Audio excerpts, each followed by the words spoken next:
당신의 신앙이나 신앙생활을 하는 교회가 종교놀이를 하고 있다고 생각해 보신 적 있습니까? 우리가 신앙생활을 하면서 하나님을 마치 사람인 것처럼 생각한 나머지 하나님의 성품과 인격을 간과해 버리게 되면 이것은 실제로 하나님을 버린 거나 같은 셈이 됩니다. 하나님을 버린 것은 하나님이 없다고 말하는 것과 같죠. 그리고 하나님이 없는 성전은 바로 오늘날 종교 행위로 변질된 부패한 교회와 같습니다. 하나님이 없는 성전에서 드리는 제사와 헌물, 그리고 제사장과 선지자, 종교 지도자들의 가르침이 종교 놀이인 것처럼 저는 우리가 행하고 있는 지금의 교회의 예배와 봉사와 헌신, 그리고 선교 활동 등이 사실은 종교 놀이로 변질된 것은 아닌지 깊은 성찰이 필요한 때라고 생각합니다. 종교 놀이는 분명한 우상 숭배입니다. 이런 관점에서 저는 시편 50편을 하나님을 기억하는 순전한 신앙이니 하나님을 잊어버리고 종교 놀이라는 우상 숭배에 빠진 하나님의 백성들에게 하나님의 생각과 뜻을 전하는 선지자적인 시라고 생각했습니다. 이렇게 시편 50편은 종교 놀이로 변질된 예배와 제사에 대한 가슴 아픈 기도이며 애절한 노래입니다. 이 시를 처음부터 읽기 전에 먼저 이 시의 결론인 22절에서 23절의 말씀을 읽고 묵상해 보십시오. 그리고 그 말씀을 기억하면서 시편 50편 전체를 읽어보세요. 결론을 먼저 살펴보면 이는 마치 종교놀이를 바라보는 하나님의 판결문처럼 보입니다. 하나님을 잊어버린 너희여, 이제 이를 생각하라. 그렇지 아니하면 내가 너희를 찢으리니 건질 자 없으리라.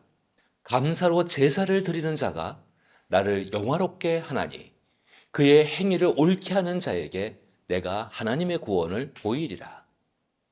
아멘. 이제 본문의 처음부터 한번 살펴보겠습니다. 1절부터 3절까지의 말씀은 재판관이신 하나님의 나타나심에 대한 상징적 표현들이 넘쳐납니다. 1절의 세상을 부르셨다. 2절의 온전히 아름다운 시온, 하나님이 빛을 발하셨도다. 3절의 불과 바람을 동반하여 나타나시는 하나님에 대한 묘사는 구약성경 곳곳에서 자주 표현된 하나님의 나타나심에 대한 묘사입니다. 즉 1절부터 3절은 재판의 현장의 재판장으로 나타나시는 하나님을 묘사하고 있는 것이죠. 이렇게 재판의 현장의 재판장으로 나타나신 하나님은 4절에서 하늘과 땅을 불러 이 재판의 증인이자 보조인으로 삼으십니다. 고대 중동 지방의 신화에서는 보통 어떤 조약이나 계약의 증인들로 신들의 이름들이 거론되는데요. 구약 성경에서는 하나님이 창조하신 하늘과 땅이 의인화되어 재판장 안에 불려진 증인으로 묘사됩니다. 그리고 5절에서는 재판에 서게 될 피고인이 누구인지를 밝히 보여줍니다. 하나님께서 여신 재판장에서 신문을 받게 될 피고인은 바로 나의 성도들, 즉 제사로 나와 언약한 이들입니다. 이들 하나님과 언약을 맺고 충성을 다하는 믿음의 사람들, 즉 모든 이스라엘 백성을 지칭하는 것이죠. 우리 시대에 적용해 볼까요? 이 시대로 말하자면 예수 그리스도를 통해 신앙을 갖고 하나님 말씀대로 살겠다고 선서한 믿음의 사람들, 즉 이 영상을 시청하고 있는 바로 우리 신앙인들일 것입니다. 그런데 시인은 이 믿음의 사람들을 크게 두 부류로 나누어 그들의 제사와 행위를 따로 말씀하십니다. 7절에서 15절은 예배자에게 말씀하신 것이라면 16절부터 23절은 제사를 집도하고 예배를 주관하는 지도자들에게 판결하시는 하나님의 말씀입니다. 먼저 7절에서 15절의 내용은 하나님을 우상처럼 생각하는 예배자들을 향한 선지자적 메시지입니다. 7절에서 하나님은 너희 예배자들아, 나는 너가 예배하는 그 신, 즉 나는 하나님 곧 너희 하나님이라고 말씀하십니다. 그리고 8절부터 13절을 보면 그들의 신이며 재판장이신 하나님은 피고인인 하나님의 백성들이 어떤 잘못을 했는지를 분명하게 선포하십니다. 8절을 보면 하나님이 이들을 책망하시는 이유가 제물을 드리지 않았기 때문이라고 하지는 않으십니다. 오히려 항상 빠짐없이 하나님 앞에 제물을 내놓았다며 그들의 머릿속에 가득한 종교적 행위에 초점이 맞춰진 생각을 바로 잡으십니다. 우리 하나님은 스스로 자원하는 순수한 마음으로 하나님께 드린 것은 기쁨으로 받아주시는 분입니다. 하나님께 드리는 것의 질과 양의 구분이 없이 자기의 것을 희생해서 하나님께 드리는 모든 것을 기뻐하신다는 것입니다. 그러나 하나님은 9절에 너의 집에 있는 소와 염소를 가져가지 아니할 것이라고 말씀하십니다. 10절부터 14절까지 말씀하시길 이 세상에 있는 모든 것이 내 것이고 만약 내가 배가 고파도 이 산림과 산에 있는 모든 것이 다 나의 것인데 내가 왜 굳이 너희 집에 있고 우리에 있는 것들을 가져다가 먹어야 하겠느냐 라며 그들의 제의적 행위가 하나님 앞에 옳은지에 대해 근본적인 질문을 갖도록 하십니다. 당시 이스라엘 백성들은 하나님께 드리는 제사를 마치 우상에게 제물을 내놓는 것처럼 하나님을 대했던 것 같습니다. 무엇인가를 더 많이 제단에 가져다 놓아야 자기들의 뜻을 이룰 수 있다고 생각했죠. 시인은 이러한 백성들에게 14절과 15절을 통해 진정으로 하나님께서 원하시는 참 제사가 무엇인지를 들려줍니다. 감사로 하나님께 제사를 드리며 지존하신 이에게 내 서원을 갚으며 환난 날에 나를 부르라. 내가 너를 건지리니 내가 나를 영화롭게 하리로다. 하나님께서 진정으로 원하시는 모습은 첫째로 감사로 드리는 것입니다. 하나님께 감사로 드리는 제사의 모습이 무엇일까 생각해 보면 성전에서 동전 2개를 헌금통에 집어넣는 여인을 지켜보신 예수님이 떠오릅니다. 예수님은 이 여인의 마음이 얼마나 사랑스러우셨을까요? 동전 2개밖에 드리지 못해서 고개도 못 들지만 하나님께 감사하는 여인을 바라보시는 예수님의 시선을 통해 우리는 우상들과는 다른 인격적인 관계를 추구하시는 하나님을 느낄 수 있습니다. 그리고 두 번째는 자신이 하나님께 서원한 대로 행동하는 것입니다. 우리는 여기서 지존하신 이에게 내 서원을 갚으며 라는 표현을 오해하고 악용하지 말아야 합니다. 스스로 하나님 앞에 맹세하고 약속한 것을 지켜나가는 마음으로 살라는 것입니다. 그리고 15절의 표현은 환난 날에 나를 부르라. 그때 내가 나타나 너를 도와서 내게 공경받는 하나님이 될 것이다 입니다. 만물의 주인 되시는 하나님께서 우리 연약한 인간에게 바랄 것이 있다면 과연 무엇이 있겠습니까? 이방이 섬기던 우상들은 어떠했나요? 우상을 섬기던 사람들은 그들이 섬기던 신들을 위로했어야만 합니다. 좋은 것을 드리고 좋은 것을 바침으로 인해 신의 노여움을 풀어주고 신을 위로하여 복을 받기 원했던 것이죠. 그들이 믿고 있던 신의 이야기가 그러했습니다. 그러나 우리 하나님은 인간을 노예처럼 부려먹는 이방신이 결코 아니십니다. 하나님은 우리의 연약함을 가장 잘 아시기에 우리가 드릴 수 있는 것으로 진정한 마음이 담긴 제사, 하나님과의 관계성 안에서 약속한 일을 지키는 것, 그리고 우리가 힘들 때 하나님을 의지할 수 있게 되는 그것을 원하시는 도움의 하나님이라는 것입니다. 이것은 당시 만연했던 종교화된 죄의 행위를 책망하시는 선지자의 말과 같습니다. 당시 가난한 사람들은 하나님의 제단에 나갈 수 없었습니다. 아니면 빚을 내서라도 제물을 드려야 했습니다.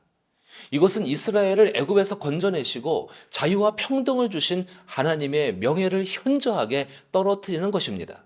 이에 시인은 이스라엘 백성이 하나님 앞에 바른 제사를 드리지 못하도록 하고 하나님의 명예를 현저히 떨어뜨린 종교 지도자들의 죄를 더 크게 책망하십니다. 이제 16절부터 21절은 회칠한 무덤 같은 종교인을 향한 하나님의 경고입니다. 16절에는 이들은 악인으로 표현됩니다. 악인으로 묘사된 이들은 하나님의 율례를 전하고 언약을 말하는 위치에 있는 사람들이었습니다. 하나님은 오히려 이들이 성경의 진정한 가르침을 미워하고 하나님의 말씀을 뒤에 던져놓고 도둑과 손을 잡고 이방신을 섬기는 자들과 똑같이 영적으로 간음하며 율례를 전하던 그 입으로 악과 거짓을 꾸미며 형제들의 수치를 이용하여 자신의 배를 채우는 나쁜 일을 했어도 참았다고 말씀하십니다. 21절 말씀에서 네가 이 일을 행하여도 내가 잠잠하였더니 네가 나를 너와 같은 줄로 생각하였도다 라는 표현을 통해 하나님께서 이들에게 참을 수 없는 화가 무엇이었는지를 말씀해 주십니다. 바로 나 하나님이 기다리며 참아주었더니 이제는 너희가 나를 너희와 한 통속으로 여기는구나 입니다. 하나님은 왜 이렇게까지 말씀하셨을까요? 백성들은 이들을 영적인 지도자로 생각하며 따랐지만 현실은 그렇지 않았습니다. 이들은 하나님의 이름을 가지고 자기 배를 불리는 도둑놈 강도입니다.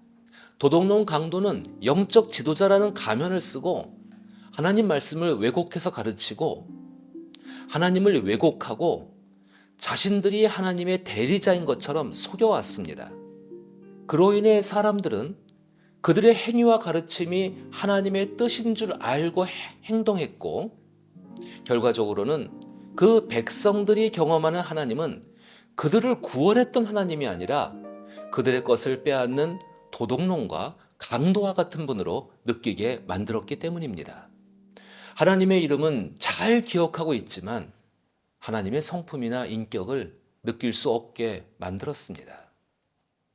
하나님이 보시기에 이제는 이 도둑들과 강도들로 인해 하나님의 양들이 잡아먹힐 상황이 된 것, 그리고 그들이 하나님을 느끼지 못하게 만든 것, 바로 그것을 하나님은 더 이상 참으실 수 없었던 것입니다.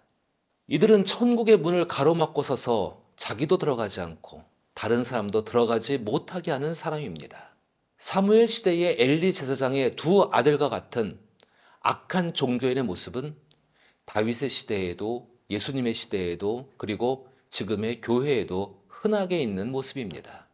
이들은 시편 50편에서 묘사하기를 하나님을 농락하는 사람들입니다. 이제 이 시의 결론을 다시 보십시오. 하나님을 잊어버린 우리에게 이제 종교적 행위로 하나님께 나오는 것이 아닌 감사로 제사를 드리라는 것입니다. 고대 이스라엘 백성들이 하나님께 나아갔던 제의적인 방법은 이제 지나간 옛것입니다. 이 땅에 오신 예수께서는 하나님께 참된 예배를 드리지 못해서 영적인 기갈이 들어있는 사마리아 여인에게 여자여 내 말을 믿으라. 이 산에서도 말고 예루살렘에서도 말고 너희가 아버지께 예배할 때가 이르리라고 요한복음 4장 21절에서 말씀하셨습니다. 그리고 이어서 이렇게 말씀하셨습니다. 아버지께 참되게 예배하는 자들은 영과 진리로 예배할 때가 오나니 곧 이때라. 아버지께서는 자기들에게 이렇게 예배하는 자들을 찾으시느니라. 아멘. 무지하고 부패한 성전에서 우상 숭배 같은 종교 행위는 하나님 아버지의 성품과 신실하심을 느낄 수 없습니다. 예수 그리스도는 말씀을 따라 자기 자신을 제물로 드리셨습니다. 그것은 하나님께 영원한 감사를 드린 것입니다. 이제 우리는 성경을 통해 진정한 나의 하나님을 알아가야 합니다. 무지는 핑계가 될 수 없습니다. 나의 하나님을 알아가는 일을 성령께서 친절하게 도와주십니다. 우리는 시편 50편을 묵상하면서 하나님께서 책망하시며 잘못이라고 명백하게 말씀하신 종교인의 모습을 단호하게 버려야 합니다. 이 시편 50편 시인의 마음이 모든 그리스도인의 마음이 되기를 간절히 기도합니다.